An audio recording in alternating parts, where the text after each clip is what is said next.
欢迎大家收听听台语唠英文。Learning English in Taiwanese。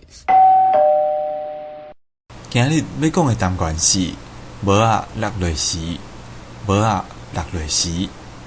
下课时阵，阿珍甲阿海肩胛头拍一个，面容看起来真紧张，两个人就走去顶仔骹来讲心事。原来阿珍今日透早骑脚踏车的时阵无注意，就甲边仔等红青顶的人的脚真交过。阿珍灰心了后，因为心虚，就赶紧骑走。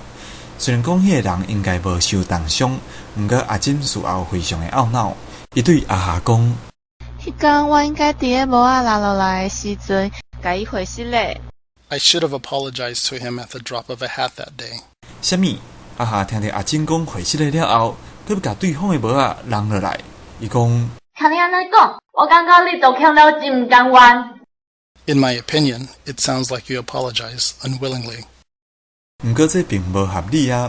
阿珍是安怎要拿失礼，哪个想要甲对方的帽仔扔落来咧？原来伫英文内底，帽仔落落时是用来形容真紧、马上的意思。各位想看卖，帽仔落落是毋是真紧就会跋落涂骹咧？同款，你若要讲，伊听到放课钟，马上就对教室外面走，你会通讲。Hearing the bell chime, she ran outside of the classroom at the drop of a hat. 最后，咱搁来复习一遍，帽仔落落时，也就是表达马上的意思。At the drop of a hat.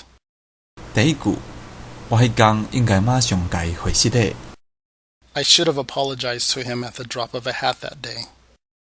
第二句，伊听到放课钟，马上就对教室外面走。